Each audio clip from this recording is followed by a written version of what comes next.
کو شرک سے گزار دیتے ہیں کہ بھئی یہ تو شرک ہو گیا۔ تو اس دور کے اندر ضروری ہے کہ سمجھا جائے کہ آخر توحید ہے کیا۔ جو ہم حضور کی تعظیم کا عقیدہ رکھنے والے، حضور کی محبت میں جینے اور مرنے کا عقیدہ رکھنے والے، تو سمجھا جائے کہ توحید کس چیز کا نام ہے، آخر توحید بنتی کب ہے۔ تو اس ضروری اور اہم مضمون کو آپ کے سامنے بیان کرنے کے لیے میں نے قرآن پاک کی ایک بڑی معروف آیت مبارکہ کی تلاوت کی ہے۔ اس سے پہلے کہ میں اس آیت کا ترجمہ کروں، میں ایک بنیاد آپ کے سامنے قائم کرنا چاہتا ہوں۔ یہ جو ہے نا عقیدہ توحید، پہلے تو یہ سمجھیں کہ عقیدہ کیا ہوتا ہے، عقیدہ کسے کہتے ہیں۔ تو یاد رکھ لیں کہ یہ جو عقیدہ ہے یہ عقد سے نکلا ہے، اور عقد کہتے ہیں باندھ دینا، گرا لگانا۔ جب آپ کو بات سمجھ آئے تو آپ سبحان اللہ بھی بول سکتے ہیں، اس چیز کی بھی آپ کو اجازت ہوگی، لیکن ابھی بات سمجھے، میں ذرا بنیاد، جو فلسفہ، جو تصور آپ کے دلوں پر نقش کرنا چاہ رہا ہوں، اور بالخصوص آج کا نوجوان۔ عقد سے نکلا ہے جس کا معنی ہے گرا لگانا، باندھ دینا۔ اب سوال یہ ہے، کیا باندھا جائے تو وہ عقیدہ بنتا ہے، اور کس سے باندھا جائے تو وہ عقیدہ بنتا ہے؟ دوستان محترم، 3 لفظوں کو سمجھنے کی ضرورت ہے۔ کیا فقط اللہ کو ایک ماننا توحید ہے؟ وہ ایک ہے، اس کا کوئی شریک نہیں، کیا یہ تصور توحید ہے؟ یاد رکھ لیں، یہ تصور توحید نہیں ہے۔ اللہ کو فقط ایک ماننا یہ وحدت کہلاتا ہے، توحید نہیں کہلاتا، کہ وہ فقط ایک ہے بس۔ یہ ماننا توحید نہیں ہے، یہ ماننا وحدت ہے، ایک ہے یہ ماننا۔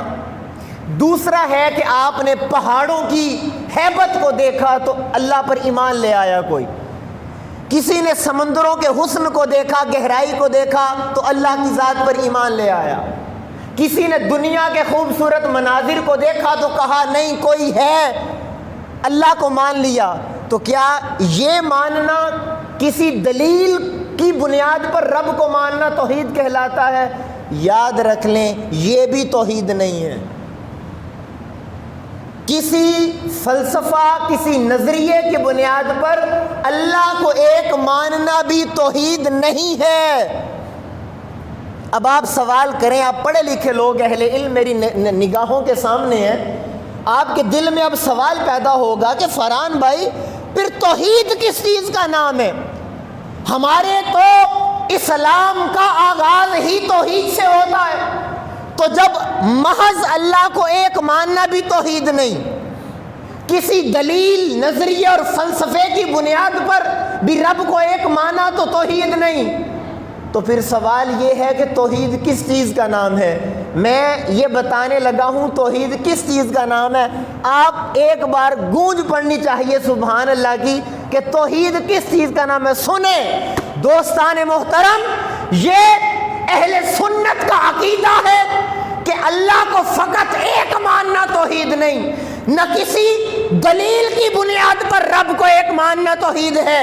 ارے لوگوں، توحید تب بنتی ہے جب مصطفیٰ کے وسیلے سے خدا کو ایک مانا جائے، جب حضور کی زبان پر یقین کر کے رب کو ایک مانا جائے، اس ماننے کو کہتے ہیں عقیدہ توحید۔ یہ توحید ہے۔ وحدت کچھ اور ہے، وحدانیت کچھ اور ہے، اور توحید کچھ اور ہے۔ توحید کہتے ہیں کہ پہلے بندے نے مانا مصطفیٰ کریم کو، پھر حضور نے جو کہا تھا کہ خدا ایک ہے، تو پھر جب اس نے خدا کو مانا، اس ماننے کو توحید کہتے ہیں۔ اور یہ تصور کوئی جذبات کی بنیاد پر نہیں ہے۔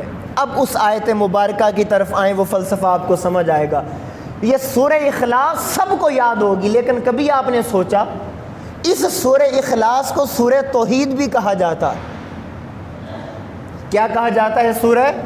بولے نا، سورہ توحید بھی کہا جاتا ہے۔ اب سوال یہ ہے کہ توحید کا بیان تو اس سورت کے اندر شروع ہوتا ہے هو اللہ احد سے، وہ اللہ ایک ہے، لیکن اس کا آغاز تو لفظ کل سے ہوتا ہے، کل هو اللہ احد۔ یہ کل کیا چیز ہے؟ اللہ پاک نے اس سورہ توحید کے آغاز میں کل کو کیوں رکھا؟ اللہ تعالیٰ نے یہ کیوں نہ فرمایا یا ایھا الناس، اے لوگو میں ایک ہوں؟ وہ اپنا تعارف ایسے بھی تو کروا سکتا تھا، مگر اللہ پاک نے آغاز کیا کل، اے پیارے توحید کی بات میری ہے مگر زبان سے تیری بیان ہو رہی۔ ہائے ہائے ہائے ہائے ہائے ہائے، میں قربان جاؤں آقا آپ کی عظمت پر۔ اللہ تعالیٰ نے اپنا تعارف کروانا تھا۔ ایک جملہ بولنے لگا ہوں، اپنے دل کی تختی پر ضرور لکھیے گا، آپ کو توحید کا فلسفہ سمجھ آئے گا۔ اللہ نے قرآن میں ہمیں اپنا تعارف کروانا تھا کہ میں ایک ہوں، تو اللہ نے کہا کل، اے پیارے میری توحید کی بات آپ اپنی زبان سے کریں۔ اللہ تعالیٰ نے اپنا تعارف بھی مصطفیٰ کے وسیلے سے کروایا۔ اب ذرا آپ کی سبحان اللہ سننا چاہتا ہوں۔ ارے لوگو، جو خدا اپنا تعارف مصطفیٰ کے بغیر نہیں دیتا، وہ اپنا تعلق مصطفیٰ کے بغیر کیسے دے سکتا؟ یار تصور تو کریں ذرا، ہمیں کس قدر فتنوں کے دور نے مصطفیٰ کریم سے دور کر دیا، اور ہم فقط رب کی ذات کو ماننا توحید سمجھنے لگ گئے ہیں۔ حالانکہ قرآن کا تصور تو یہ ہے کہ اللہ پاک نے فرمایا کل، پیارے آپ کہو۔ اب یہاں پر ایک اور بات بڑی قابل غور ہے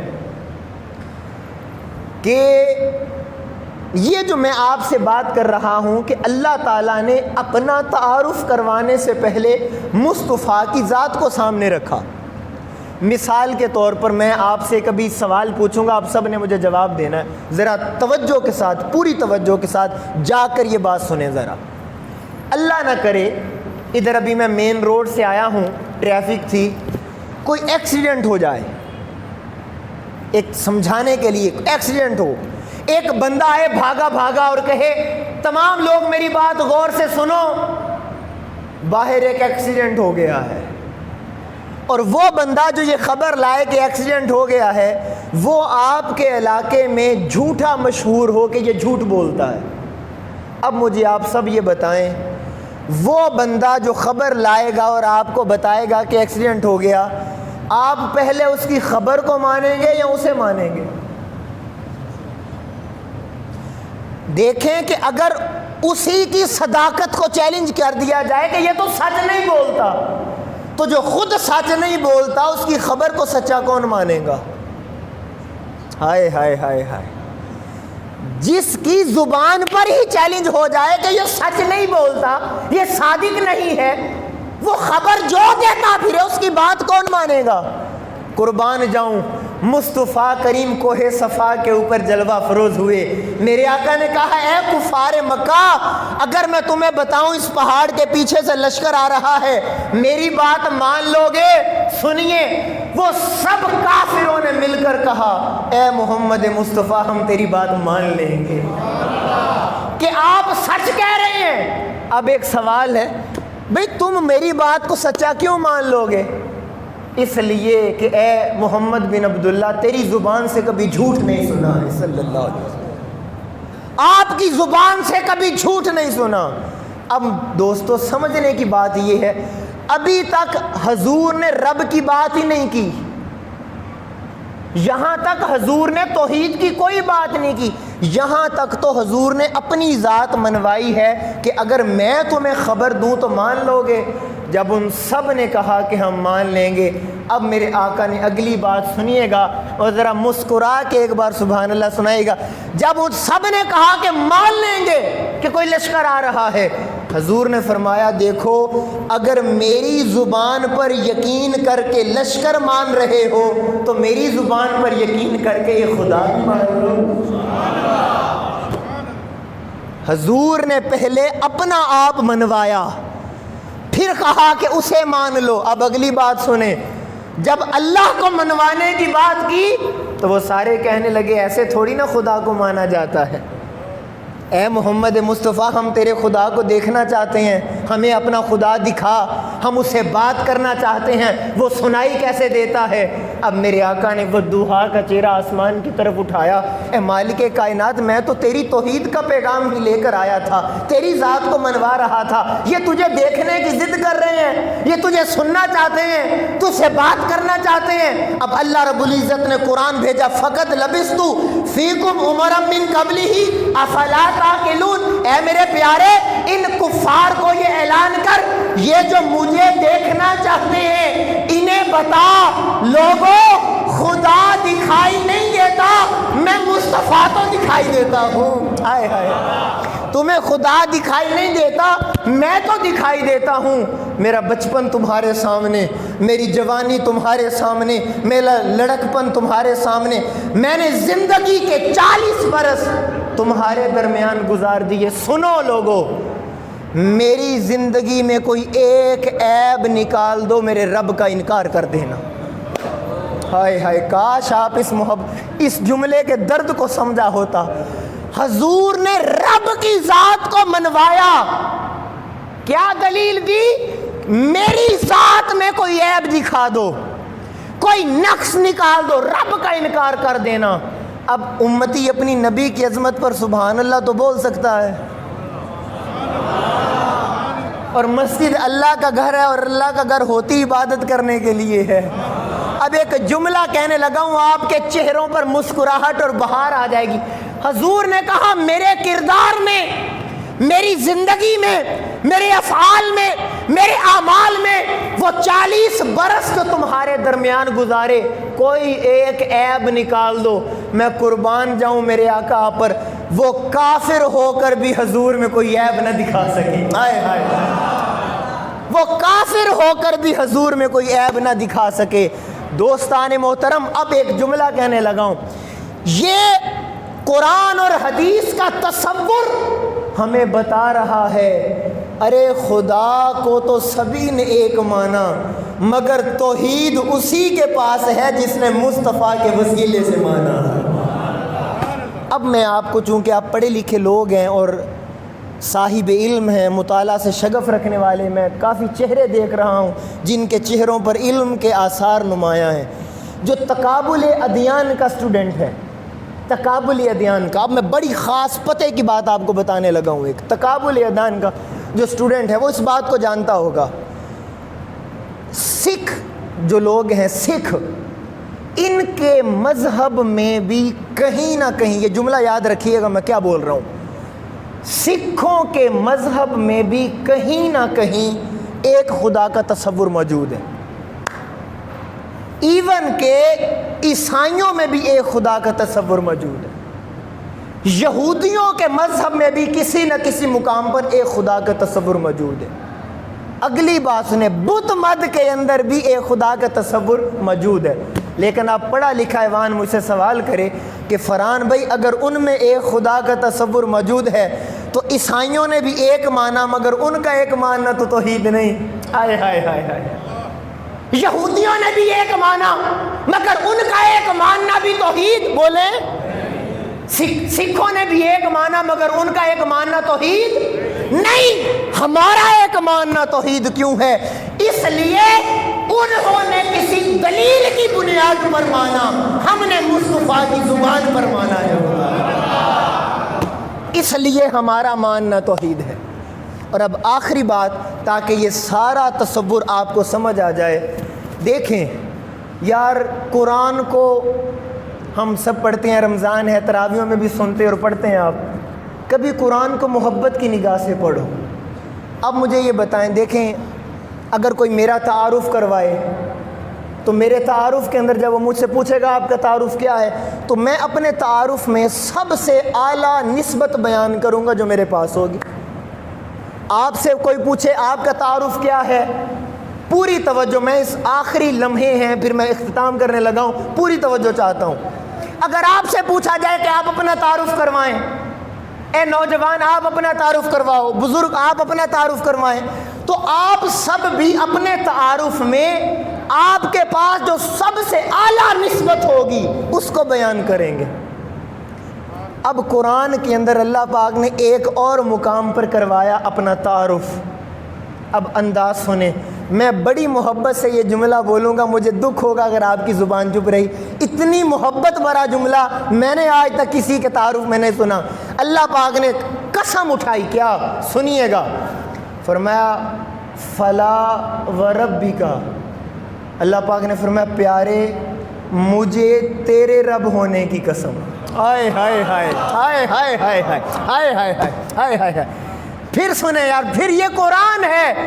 اللہ پاک نے فرمایا فلا وربک لا یؤمنون حتی یحکموک فیما شجر بینہم، پیارے مجھے تیرے رب ہونے کی قسم۔ ہائے ہائے ہائے ہائے، پیارے مجھے تیرے رب، اے میرے مالک تو ہمارا خدا بھی تو ہے، تو ایسا کیوں نہیں فرماتا کہ مجھے انسانوں کے خالق کی قسم، مجھے زمین اور آسمان بنانے والے کی قسم، مجھے پہاڑ پیدا کرنے والے کی قسم، اے میرے مولا تو کوئی اور قسم کیوں نہیں کھاتا، تو مصطفیٰ کی قسم، فلا وربک، پیارے تیرے رب ہونے کی قسم۔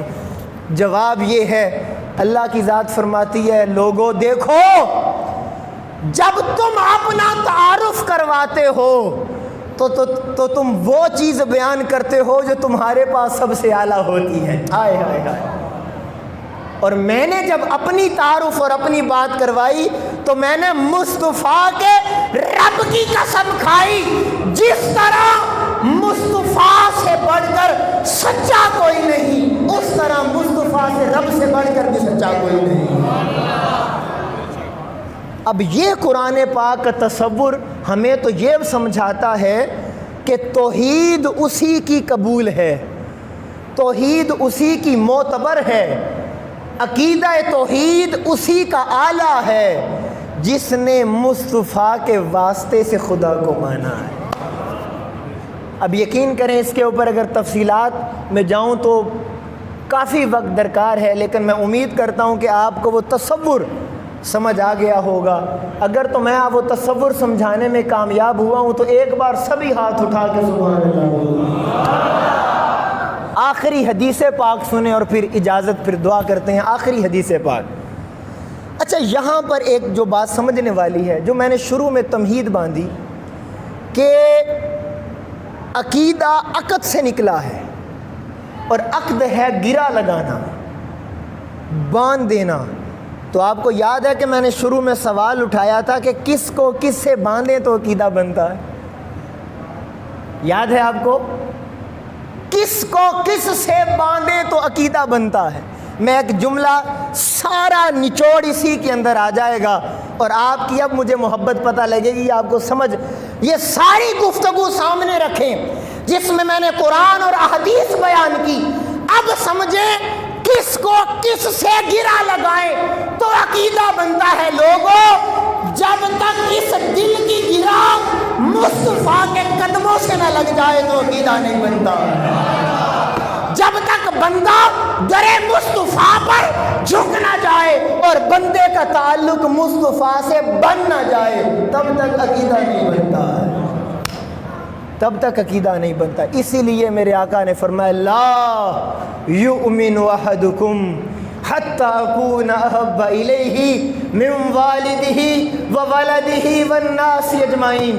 میرے آقا نے فرمایا تم میں سے کوئی بھی اس وقت تک بندہ مومن ہو ہی نہیں سکتا جب تک اپنی اولاد، اپنے والدین اور دنیا کی ہر بڑی چیز سے بڑھ کر مجھ سے پیار نہ کرنے لگ رہا ہے۔